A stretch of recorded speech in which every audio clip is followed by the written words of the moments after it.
Hi friends, welcome to another week and therefore another positivity segment. For this week I want to talk about something that I know a lot of people have gone through at least once in their lives. I know I've gone through it and I know a lot of my friends have gone through it or are going through it. So what I want to talk about is feeling guilty that you're not feeling the right emotions about something. And a good example of this is when we lose a loved one. So when we lose a loved one, we're expected to be sad and depressed and torn up. And as a lot of you know, I lost my grandmother back in early December, and for the first few weeks I definitely fit that idea of being torn up and sad and just genuinely not okay. But after that I ended up being really okay, and most of the time now when I think about her I just smile and laugh. That's not to say I don't have days where I'm not okay. Obviously there's still days where it does hit me a lot more and I do get quite sad and I do get depressed. But most days, and by most days I mean like I might have a bad day once every 2 or 3 weeks, if that. So it's really most of the time, if I think of my grandmother, it just makes me happy. No, I'm not happy obviously that she's gone, but she's left me with so many amazing memories that I can't cry. I definitely felt guilty for a long time about being okay. I shouldn't be okay. Surely I should be torn up about this. It's especially hard because my aunt and my mother, so my grandmother's daughters, are still torn up and are still struggling. Which got me thinking, why am I okay? Why am I not torn up? Does it mean that I never loved my grandmother? Or does it mean that I wasn't a good granddaughter? Does it mean I'm not capable of emotion?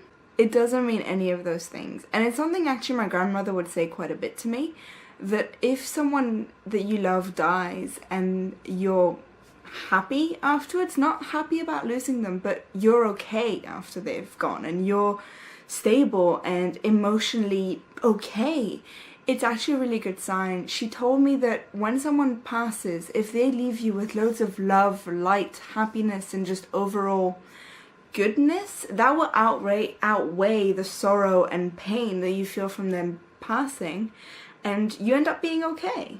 And this definitely took a while for me to fully accept and understand, because I still, as I say, a lot of my family members are not okay and it feels weird that I am. But obviously how society tells us to react doesn't mean we have to react like that. There's different cases and different people and different reasons. A lot of people feel very torn up about losing someone because there were things that were left unsaid or undone, or you wish you could go back and tell them something.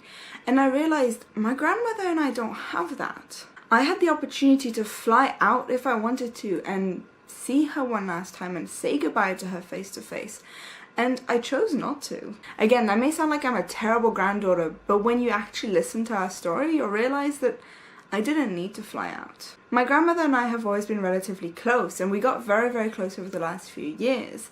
And all the things, these big things that people always leave to their deathbed to say, my grandmother didn't wait till she was dying to tell me. We had all of these important, meaningful conversations as they came up. Which means that when she was dying, I realized the only thing I needed to say to her is, I love you. Because everything else had been said. And obviously I know that she knew that I loved her and vice versa, I knew she loved me, but that was the only thing I wanted to say to her. I also knew how my grandmother felt about dying and funerals, and for her it's a part of life. It's as natural as sneezing or feeling hungry. She never saw dying as this big dramatic thing, and she never wanted her funeral to be a big event. She just wanted people who wanted to go to the funeral could go to the funeral, and people who didn't want to go to the funeral didn't have to go. Which means I chose not to go to her funeral, and I'm okay with that because I know that she didn't really want me to fly for that amount of time to see her. Once I realized that my case is a bit different from most people's cases, we didn't have anything left unsaid. My grandmother didn't necessarily want me to fly for 20 plus hours to go to her funeral. It made losing her a lot easier for me. I no longer felt guilty that I was okay with her being gone, because I have nothing to feel guilty about and I have nothing to feel sad about. My grandmother was an amazing woman who has some hilariously crazy stories, a lot of them, which I obviously won't go into detail here because the vlog will be way too long. But basically, she left me with so much love and happiness. I can't possibly be sad when I think about her. Yes, sometimes I'm torn up, But I no longer feel guilty that most of the time when I think about her or talk about her, I just smile and laugh. That's what she would want, and that's just how it is. Losing a loved one is not the only moment in which case we may not feel the feelings we're supposed to feel. Another big example is when you fail an exam or a test and you're supposed to not be happy about that, but you don't care. It's similar. Maybe your case is just different from society's. Maybe you don't need this course to be able to pass your classes. Maybe you already have enough credits. Maybe you don't plan on working in that field. Maybe you just don't care anymore.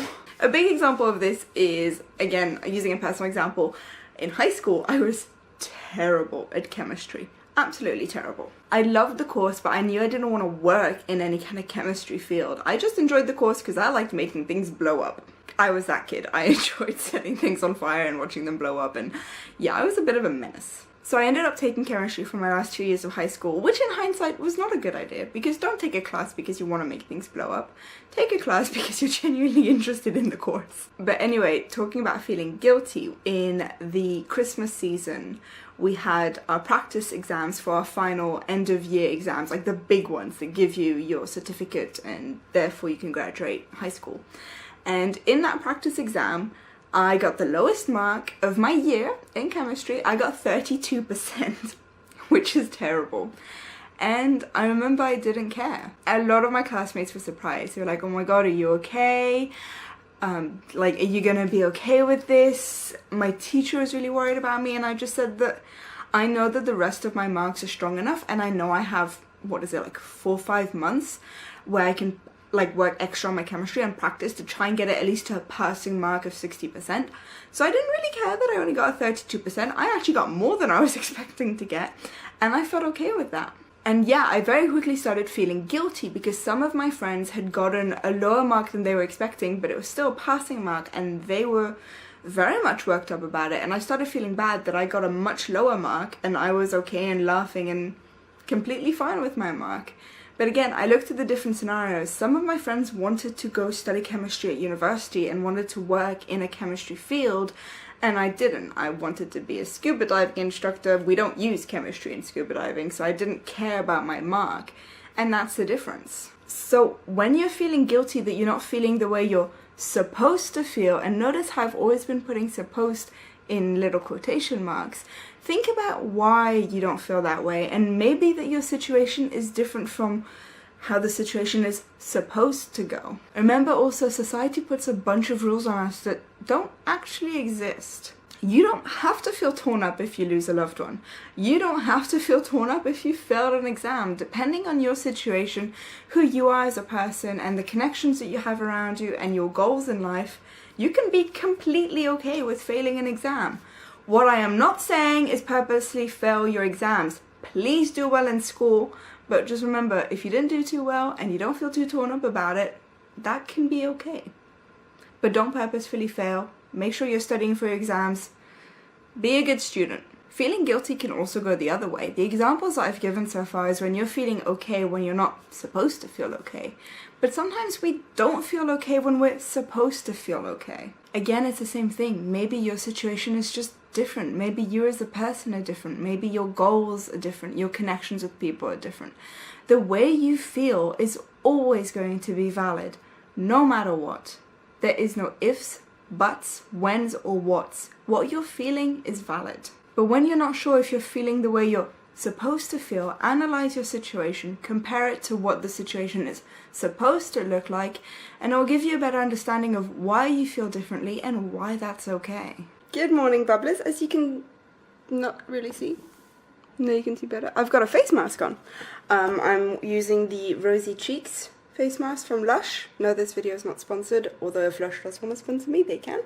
But what I want to talk about is one of the Lush things that they do that I really like. So I just finished this face mask. It's a fresh face mask. You keep it in the fridge. This one has rose, water, and calamine. Very nice. But I've just finished it, which sucks because I like face masks. I do them a couple times a week. But that's okay because I've got 5 black pots. So what I mean by that is I've got 5 empty, clean Lush pots. And Lush have a system when one of their pots has a symbol on it. I need to find it. I'll try and find it on an English pot.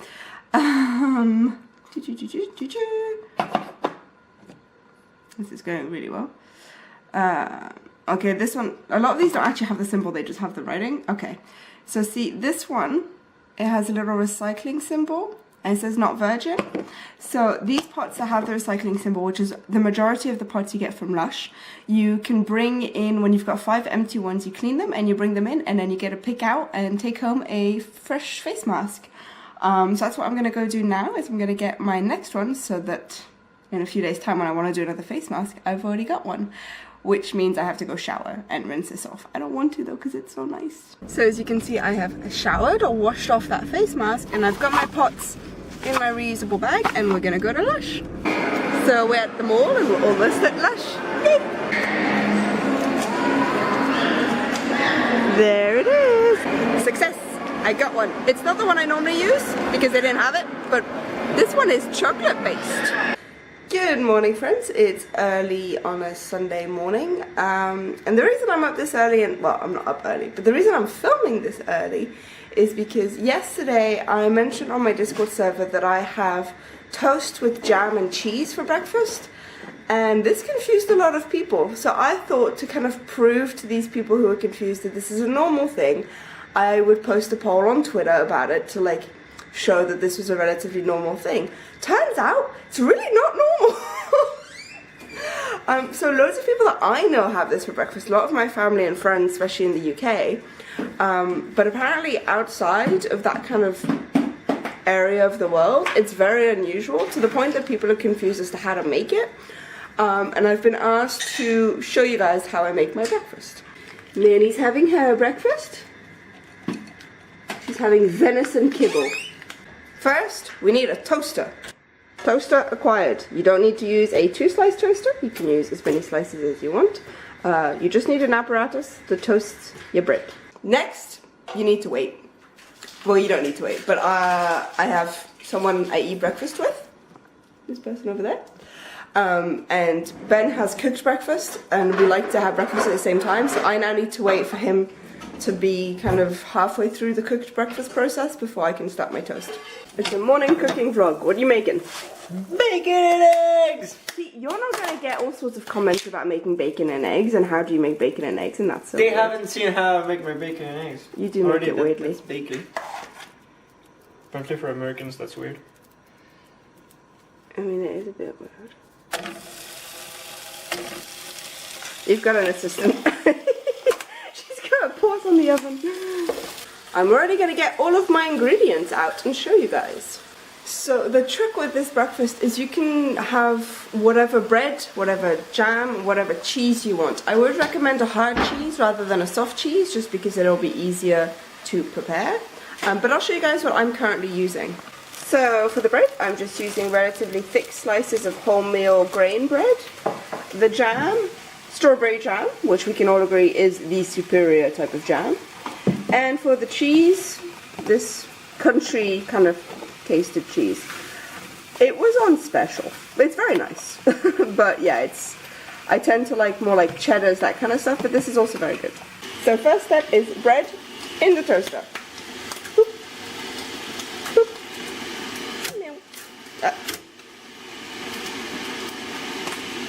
Now you wait. Nanny seems to have finished her breakfast, which means that she is, yep, there she is, lazing in the sun. Hi. Also, please don't mind that the garden furniture is a mess. It's because someone likes to throw the pillows off as soon as I put them back on. Someone. I don't know who, but someone enjoys doing that. Once your toast has popped up, you can take it out. There's no rule as to how toasted it must be. Just get it as toasted as you like it. And now, on to the next step. Right, I have moved from the kitchen counter to the table, and I'm now going to spread the jam. So, jam. And so there's no preference as to which jam you use. You can use whatever you want. I just like strawberry jam because I'm a big child. And then you just want to spread it onto your toast.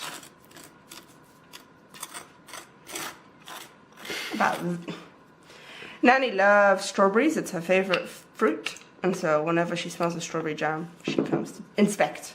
But you don't get any. Bye. So as you can see, you don't want too thin of a layer, but you also don't want too thick of a layer. You just need it kind of thick enough that it cuts through the tartness of the cheese.